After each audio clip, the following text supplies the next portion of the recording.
묵상 기도하도록 하겠습니다.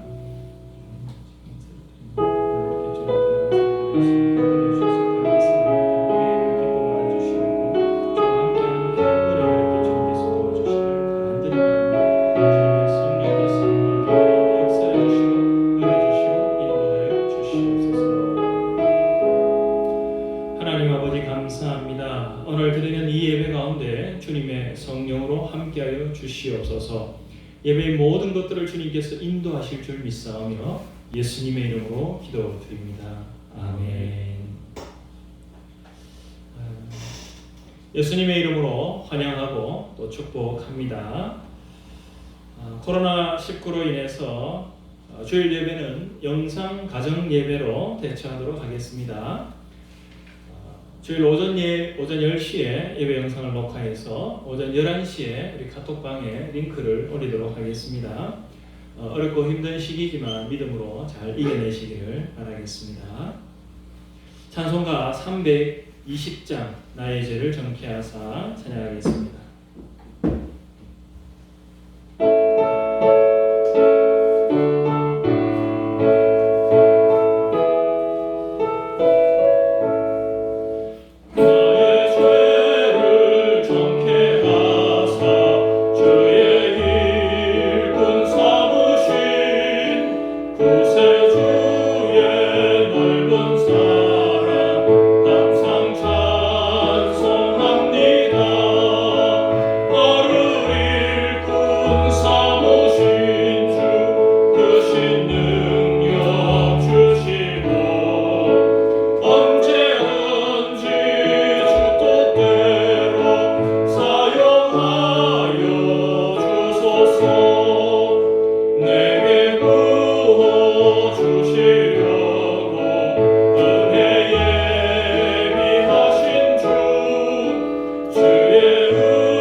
함께 드리는 기도, 우리 민수기 말씀 읽으시고 5가지 기도 제목 가지고 같이 기도하겠습니다.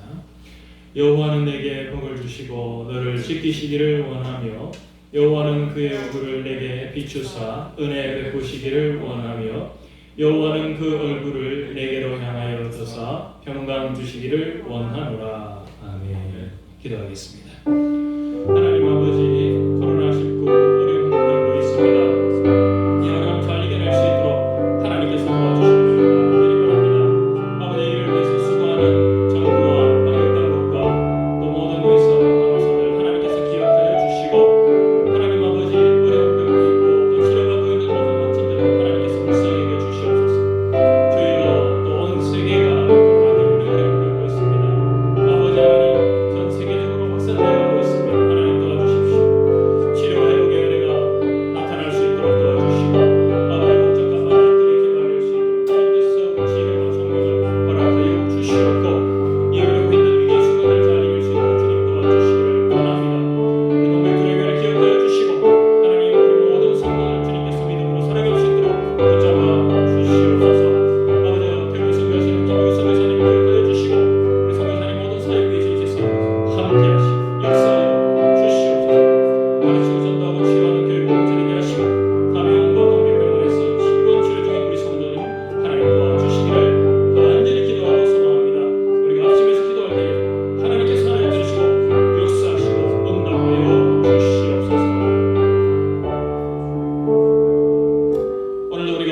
함께하시는 주님의 은혜와 사랑에 감사합니다. 우리 주 예수님의 이름으로 기도드립니다.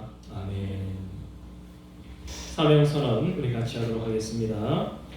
우리는 영혼 구원하여 제자 삼으라는 주님의 명령을 순종하는 가정교회입니다. 우리는 섬김을 받지 않고 섬기기 위하여 오늘 여기 모입니다. 우리는 자기의 유익을 구하지 않고 상대의 필요를 헤아립니다. 우리는 한 영혼이 돌아오는 기쁨과 하늘 상을 위하여 달려갑니다. 아멘. 사도신경으로 우리의 신앙을 고백하겠습니다. 전능하사 천지를 만드신 하나님 아버지를 내가 믿사오며 그 외아들 우리 주 예수 그리스도를 믿사오니 이는 성령으로 잉태하사 동정녀 마리아에게 나시고 본디오 빌라도에게 고난을 받으사 십자가에 못 박혀 죽으시고 장사한 지 사흘 만에 죽은 자 가운데서 다시 살아나시며 하늘에 오르사 전능하신 하나님 우편에 앉아 계시다가 저리로서 산자와 죽은 자를 심판하러 오시리라. 성령을 믿사오며 거룩한 공예와 성도가 서로 교통하는 것과 죄를 사하여 주시는 것과 몸이 다시 사는 것과 영원히 사는 것을 믿사옵나이다. 아멘. 기도하겠습니다. 하나님 아버지, 1월 말부터 시작된 이 코로나19를 인하여서 2월과 또 3월까지 우리가 하나님 앞에 나와 온전한 예배를 드리지 못하고 이렇게 영상으로 또 가정에서 예배를 드리게 됩니다. 오 하나님, 우리를 긍휼히 여겨 주시옵소서. 참 우리 인간의 교만과 또 하나님을 알지 못함 하나님 기억하게 하여 주시옵고 이 시간이 회개하고 또 통회하고 우리 자신들 돌아보는 그런 시간 될 수 있도록 도와주시고 아버지 하나님, 우리가 정말 중요하게 생각하던 우리 모든 일상들, 우리 모든 삶의 모든 것들이 이 작은 바이러스 때문에 무너지는 것을 보면서 아버지 하나님, 우리가 소망을 둘 곳이 이 땅이 아니라 하나님의 나라라는 것을 다시 한번 기억하게 도와주시옵소서. 오늘 예배를 드리는 모든 성도들에게 은혜를 베풀어 주시옵고 또 이 나라 한국교회를 기억하여 주시옵소서. 하나님 불쌍히 여겨 주시옵고 아버지 하나님, 이 일로 인해서 교회가 무너지는 것이 아니라 다시 일어날 수 있는 그런 기회가 될 수 있도록 주님 도와주시옵소서. 고통을 겪고 있는 모든 또 성도들과 이 나라의 백성들, 또 코로나 때문에 어려운 온 세계의 백성들을 하나님 기억하여 주시고 하나님 그들이 하나님 앞에 돌아와서 기도하며 하나님을 바라볼 수 있도록 도와주시고 믿음으로 이 어려운 시간들을 이겨낼 수 있도록 주여 도와주시옵소서. 아버지, 또 방역당국과 아버지 위정자들에게 지혜와 총력과 또 능력을 주셔서 이 총체적인 난국들을 잘 이겨낼 수 있도록 하나님께서 도와주시옵소서. 우리 삶 가운데 더 큰 은혜가 내리게 되는 복되고 귀한 기회가 될 줄 믿사오며 예수님의 이름으로 기도드립니다. 아멘.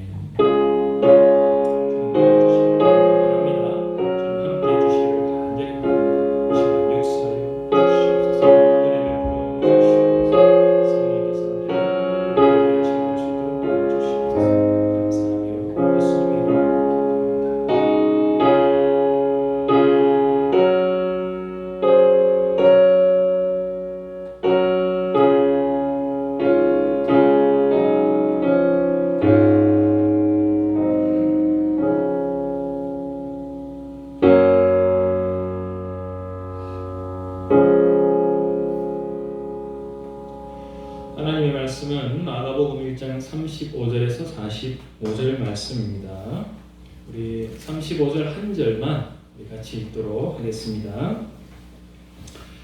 새벽 아직도 밝기 전에 예수께서 일어나 나가 한적한 곳으로 가사 거기서 기도하시더니. 아멘. 반갑습니다.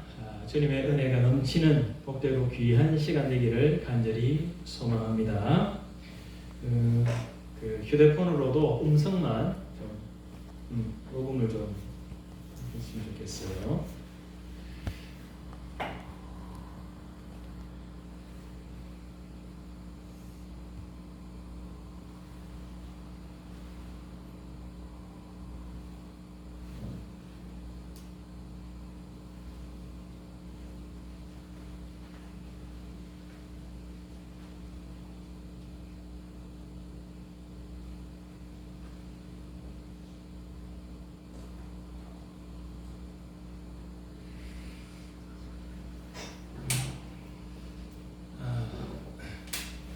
혹시 음성 녹음 됩니까?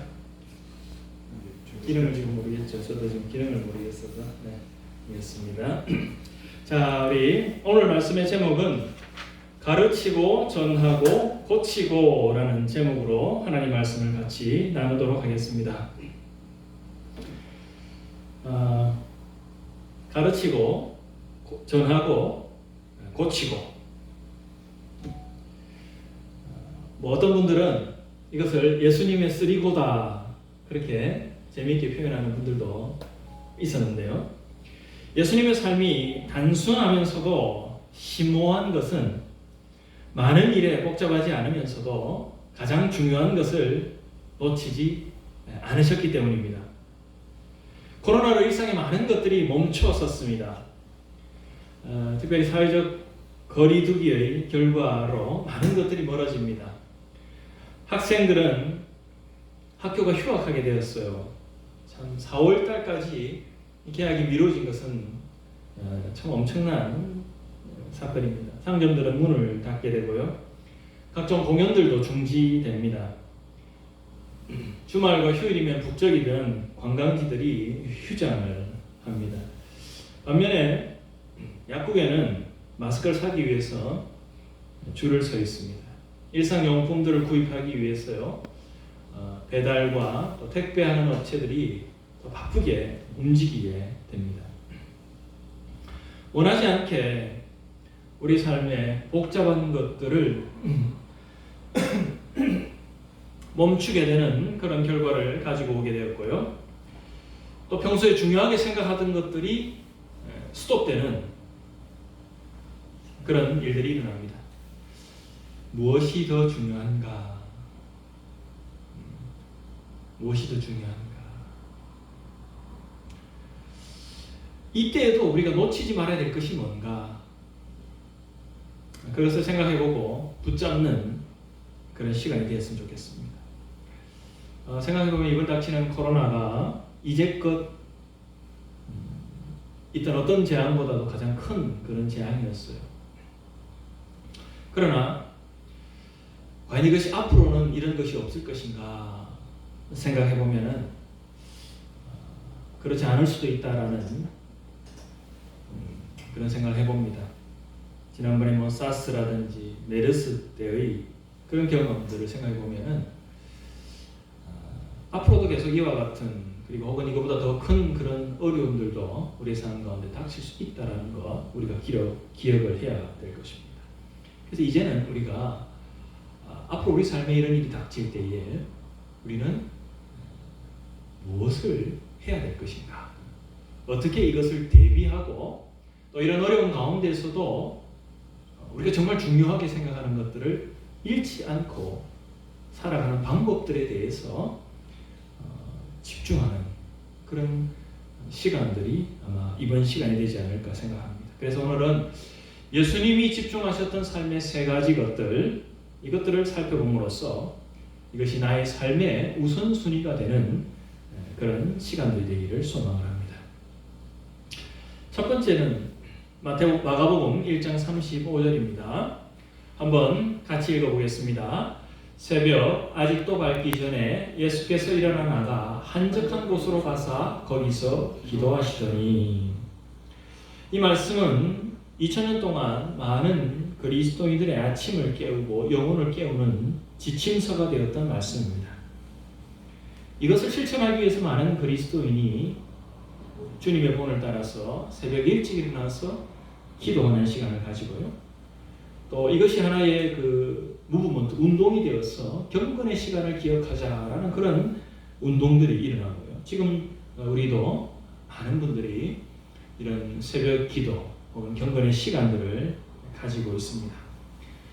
사실 일요일이 국가의 공휴일이 되기 이전에 초대기 기독교인들은요, 특별히 로마 시대에 있는 기독교인들의 그런 기록들을 보면요, 그들은 일요일 아침 일찍 모여서 왜냐하면 주님이 부활한 주님의 부활을 기념하는 주의 날이었기 때문에 일요일 아침 일찍 모여서 그때 예배를 드렸습니다. 그들은 주일 예배를 주일 아침에 드렸어요. 왜냐하면 그 당시는 일요일이 쉬는 날이 아니었기 때문에 또 일하러 가고, 특별히 이 로마 시대에는 많은 노예들과 또 부녀자들이 예수님을 믿었습니다. 그래서 일찍 모여서 예배를 드렸던 것을 보게 됩니다. 한국에도 또 새벽 기도회라는 좋은 전통이 있습니다. 그러나 어느 순간 이것이 주님과의 기도, 주님과의 교제라는 것보다는 예배하는 일에 더 치중하게 되다 보니까 이제 새벽 기도가 새벽 예배가 되고 말았죠. 그것이 나쁘다는 것이 아니지만요. 이번 이 코로나19와 같은 이런 어려움들, 모이지 못하는 어려움들을 겪으면서 한국의 좋은 전통이던 이 새벽 기도회, 새벽 예배들이 어떤 면에서는 좀 이런 어려운 사태 속에서는 힘을 잃어가는 그런 모습들도 보게 됩니다. 그래서 우리가 개인적으로 하나님 앞에 나와서 기도하는 시간을 갖고 개인적으로 경건의 시간을 갖는 훈련을 일상생활 속에서 해나간다는 것은 굉장히 중요한 일입니다. 교회적으로 모이는 이런 어떤 기도회, 예배뿐 아니라 개인적으로 하나님과의 일대일의 관계를 맺어가는 것이 굉장히 중요합니다. 이것이 주님의 모습과 주님의 삶을 본받을 수 있는 중요한 도구가 됩니다. 말씀을 읽고 기도함으로 하나님과 교제하는 개인의 경건을 지속할 수 있습니다. 올해부터 제가 주보에 경건의 시간에 본문을 기록하고 또 하나님 앞에서 나라와 민족을 위한 기도, 가정을 위한 기도, 타인을 위한 기도, 개인을 위한 기도 이렇게 란을 실어서 말씀을 묵상하고 기도할 수 있는 그 일을 올해 같이 하자라고 제가 제시를 했습니다. 그때는 당연히 이런 코로나 사태가 있을 거라고는 예상을 못했죠. 우리가 일상 속에서 이런 개인의 경건의 시간들을 계속 훈련해 간다면 우리가 이렇게 공동체로 모이지 못하는 어려움이 닥칠지라도 우리는 능히 주님과의 관계를 계속해 나갈 수 있습니다. 주님과의 교제를 계속해 나갈 수 있습니다. 이 땅에 주님께서 홀로 주님의 사명을 감당하기 위해서, 복음을 전하기 위해서 이 땅에 사람의 몸을 입고 내려오셨을 때 그는 날마다 하나님 앞에 나가서 기도하는 시간, 그런 시간들을 가짐으로써 하나님과의 관계, 또 하나님으로부터 오는 힘과 능력을 공급받을 수 있었다는 것입니다. 그래서 우리는 주님의 본을 닮아서 늘 하나님과 교제하는 시간, 기도하는 시간, 주의 말씀을 통해서 묵상하는 그런 시간들을 갖는 훈련들을 우리가 해나가는 것이 필요합니다.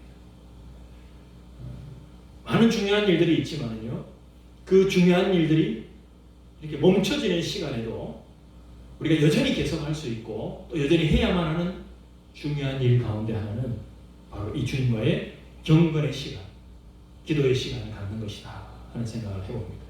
1장 35절에 예수님께서는 일어나 나가 한적한 곳으로 가셔서 하나님과의 1대1의 만남의 시간들을 가지셨습니다. 두 번째는 전도이죠. 마가복음 1장 38절에 예수님께서 제자들에게 이렇게 말합니다. 한번 같이 읽어보겠습니다. 이러시되 우리가 다른 가까운 마을들로 가자. 거기서도 전도하리니 내가 이를 위하여 왔노라 하시고. 가까운 마을들로 가서 전도하자. 내가 이를 위해서 왔노라. 지난주에도 말씀드렸지만 교회가 사람들의 이목을 두려워해서 전도하지 않을 때에 이단들은 거짓을 진리인 양 퍼뜨리고 있었습니다. 교회가 이제는 사람들이 복음에 관심이 없다라고 생각하고 특별히 젊은이들이 영적인 것에 관심이 없다라고 생각할 때, 그래서 아무것도 하지 않고 있을 그때에 신천지는 거짓말로 사람들을 미혹하고 있었고요. 또 세상은 점과 운세, 또 요즘에 가면은요, 이 타로라는 것이 만연해 있습니다. 마치 심리 검사 또 혹은 심리적인 어떤 것들을 빙자해서 이 타로라는 이 뭡니까? 서양 점술 같은 거죠.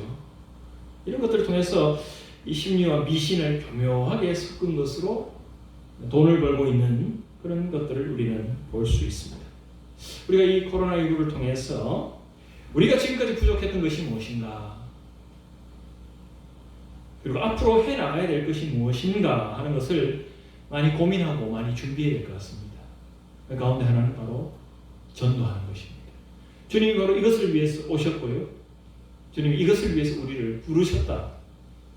바로 그것을 하기 위해서 또 주님 몸된 교회를 세우고 있는 것을 주님 우리는 볼 수 있습니다. 그래서 이것에 우리는 중심을 둬야 됩니다.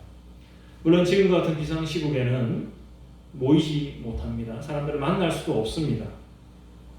이런 시기라도 어떻게 하면 우리가 사람들과의 만나지 않고 모이지 않고 관계를 맺을 수 있고 또 전도할 것인가 하는 것에 대해서도 앞으로는 많은 고민과 연구들이 필요할 것이다, 그런 생각합니다. 그리고 평상시에 우리가 사람들을 만날 수 있고 관계를 맺을 수 있는 그때에 다양한 방법을 통해서 예수님의 복음을 전하는 것에 대해서 같이 연구해 나가야 될 것이다 생각을 합니다. 세 번째는 치유입니다. 1장 40절에 보면은 한 나병 환자가 예수님께 와서 원하시면 저를 깨끗하게 하실 수 있습니다 말씀을 하죠. 예수님이 손을 내밀어서 그에게 대시면서 내가 원하노니 깨끗함을 받으라. 그러자 나병이 그 사람에게서 떠나가고 깨끗해졌다. 이 나병이 떠나갔다는 말은 그 몸에 났던 어떤 흔적들이 깨끗하게 사라진 것을 말씀하고 있습니다. 제가 최근에 인터넷을 보다가 신앙을 읽다라는 그런 글이 눈에 띄었는데요.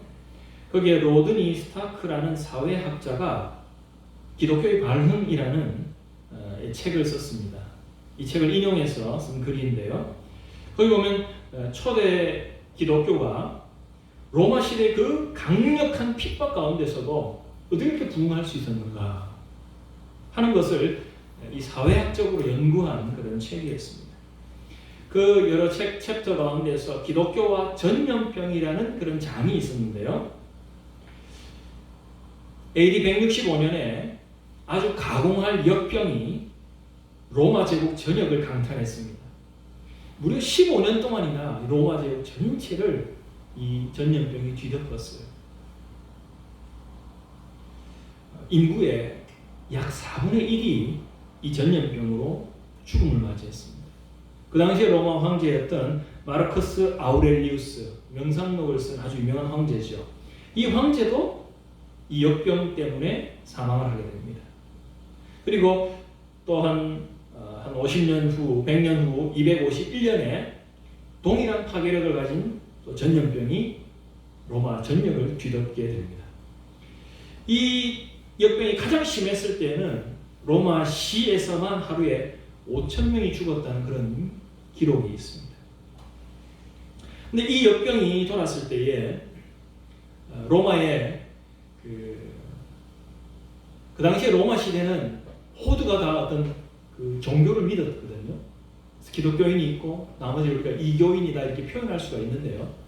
그 이교인들 가운데서 당대 가장 최고 의사였던 갈렌이라는 사람은 역병이 발생하자마자 잽싸게 로마에서 탈출을 해서 한적한 시골 마을로 은신해 버립니다.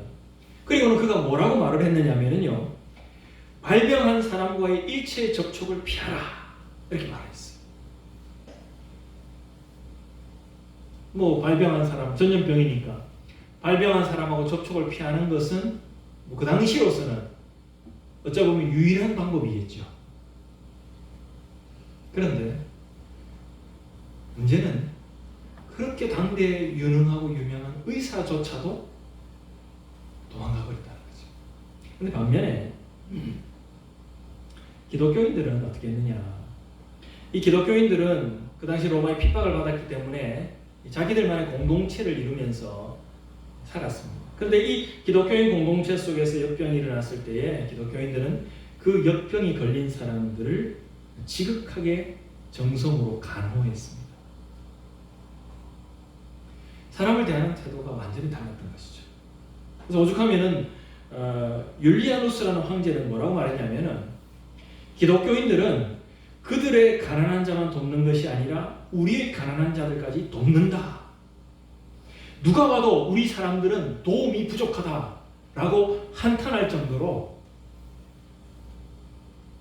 당시 비기독교인들은 병에 걸린 사람들을 팽개치고 자신의 목숨을 살기에 급급했지만 기독교인들은 헌신적으로 병에 걸린 사람들을 도왔다라는 것이죠. 이교도들의 눈에 비친 이 모습이야말로 내 이웃을 내 몸과 같이 사랑하라고 전하셨던 주님의 가르침을 실현한 것이죠. 이 무서운 전염병 앞에서 기독교인들은 죽음을 무릅쓰고 사랑을 실천한 것입니다. 이것은 결국 자기의 목숨을 버리면서까지 우리를 사랑한 예수 그리스도의 모습을 본받는 그리스도의 삶의 모습을 드러낸 것이죠. 그런데 이 결과, 이 역병의 사건들이 발생했을 때에 로마의 수많은 사람들이, 어마어마한 사람들이 죽어나는 이런 두 차례의 큰 전염병 속에서 이 이교도들과 기독교인들의 자세의 차이가 무엇으로 나타나냐면요, 생존율로 나타났어요. 이교도인들 사이의 생존율은 겨우 25%에 불과했습니다. 반면 기독교인들 사이에서 생존율은 81%였다는 것입니다. 그러다 보니 기독교인들은 자신들만 간호하지 않고 도움이 필요한 이교도들도 치료하게 되었고요. 그래서 거기에서 회복되고 살아남은 사람들은 기독교 공동체 속으로 들어오게 되었다는 것이죠. 가족도 친구도 아무도 자기를 돌보지 않은 상태에서 헌신적으로 자신을 돌보았던 그 기독교의 공동체 속으로 사람들이 들어오게 된 것이죠. 가만히 우리가 이 이야기를 보면 이것이 그냥 어떤 그 과거 역사 속의 어떤 신화적인 이야기가 아니라요. 오늘날도 이와 동일한 일들이 오늘 이 코로나 사태에서 일어나고 있는 것을 우리는 봅니다. 선지적으로 검사하고 초기에 적극적으로 치료하는 우리나라를 보십시오.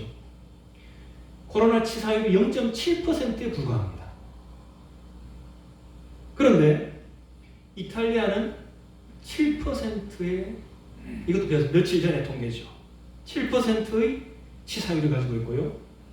이란과 같은 국가는요, 우리보다 훨씬 늦게 이것이 발병하기 시작했는데 지금 치사율이 무려 15%를 넘어서고 있습니다. 초기에 발견해서 치료할 때에 더 많은 사람들을 살릴 수 있고 구할 수 있었다는 것이죠.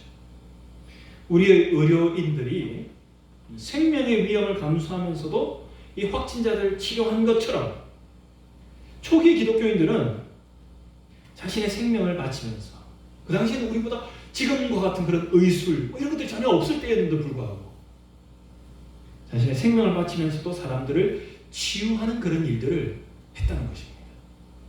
그래서 이교도들과 기독교인들의 이 생존율에서 어마어마한 차이를 나타낼 수 있었다는 것이죠.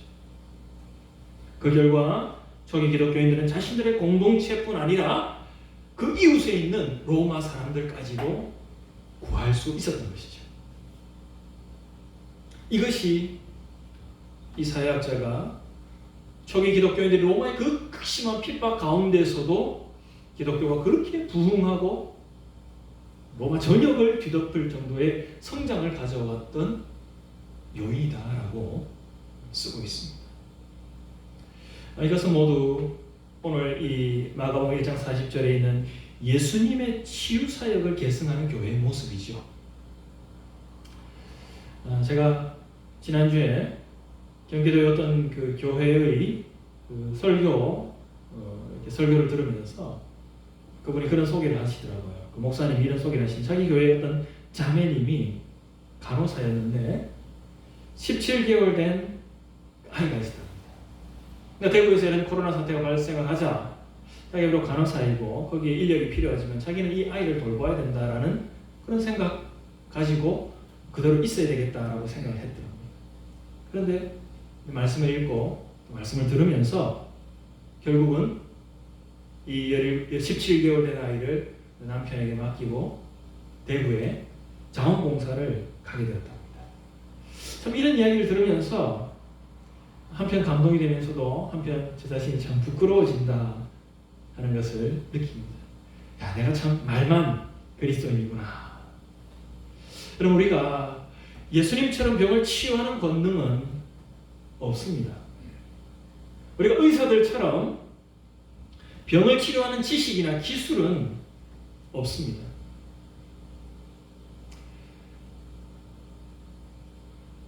많은 사람들이 그 이전에 내가 무슨 병을 치료할 수 있는 권능이 있고 무슨 은사가 있고 능력이 있고 이렇게 자랑하고 떠들었지만 이 코로나19라는 중대한 사건 앞에서 그들의 말이 상당 부분 거짓된 것이었음을, 사람들을 현혹하기 위한 것이었음을 드러나고 있습니다.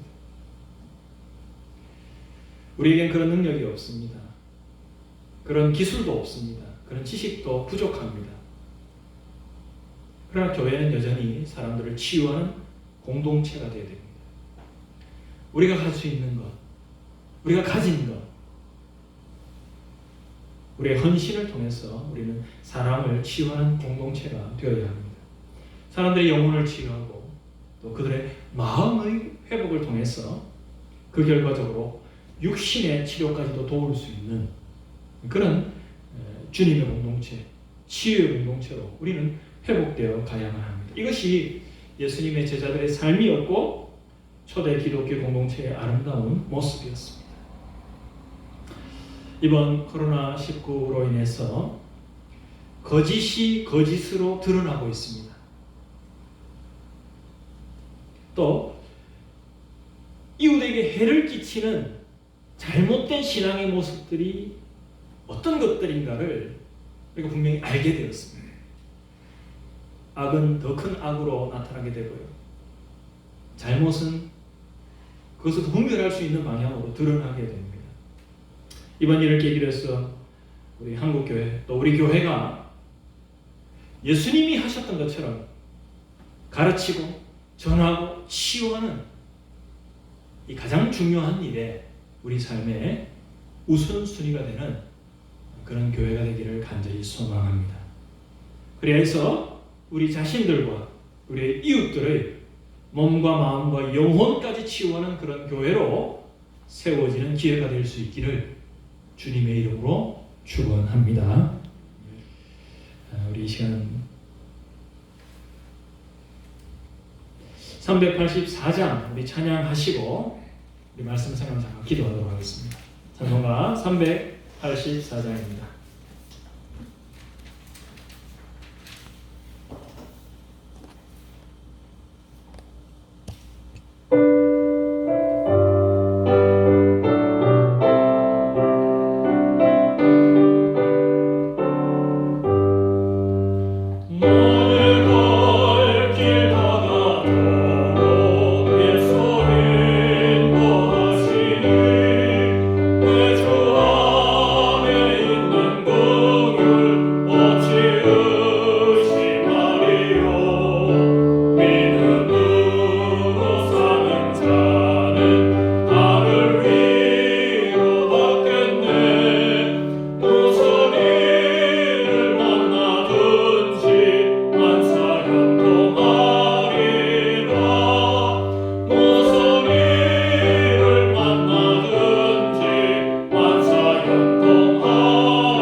칼럼이 있습니다. 계속된 코로나19 여파로 교회 공동체 전체가 어려움을 겪고 있습니다. 2월부터는 병원에 계신 우리 환우들과 보호자들이 참석을 못하게 되었고요. 또 추정 모임을 중단했습니다. 3월부터는 주일 예배까지 영상으로 가정에서 드리게 되었습니다. 참 반가운 얼굴들을 보지 못하게 되었고요. 또 함께 모이는 교회 공동체성을 잃어버릴 그런 위험에 놓이게 되었습니다. 그렇다고 해서 우리가 한편으로 또 이 코로나 확산을 막는 중요한 일을 게을리할 수는 없습니다. 최근에 다행히 그 지자체와 또 정부에서 감염병 예방을 위한 가이드라인을 보내왔습니다. 그래서 이에 맞추어 가서면서 우리 교회 공동체성을 회복해 가려고 합니다. 3월까지는 우리 주일 예배 지금과 똑같이 영상을 통해서 가정 예배 드리도록 이렇게 하겠습니다.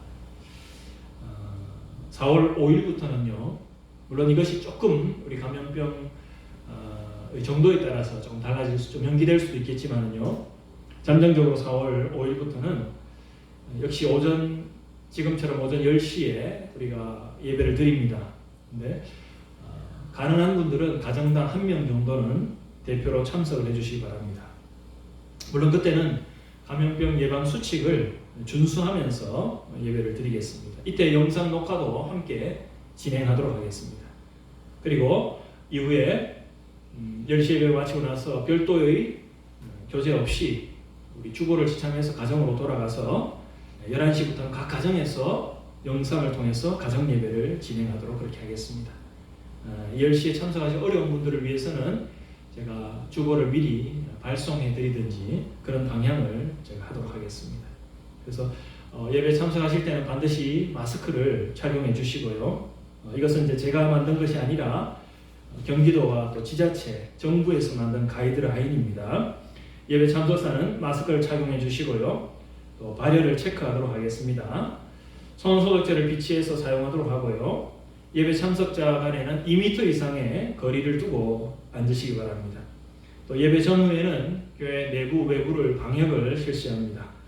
집회 시에는 식사 제공을 금지하고요. 또 예배에 참석한 분들의 명단을 작성하도록 하겠습니다. 이것은 혹시나 모를 이런 가이드라인을 준수하지 않고 예배를 드리는 그런 것을 방지하기 위한 것이지 교회를 억압하거나 예배를 방해하기 위한 목적은 아닐 거다 저는 생각을 합니다. 그래서 이런 그 가이드라인에 따라서 우리가 4월부터는 영상 예배와 함께 10시 예배 영상 예배 때에 예배를 드리도록 그렇게 하겠습니다.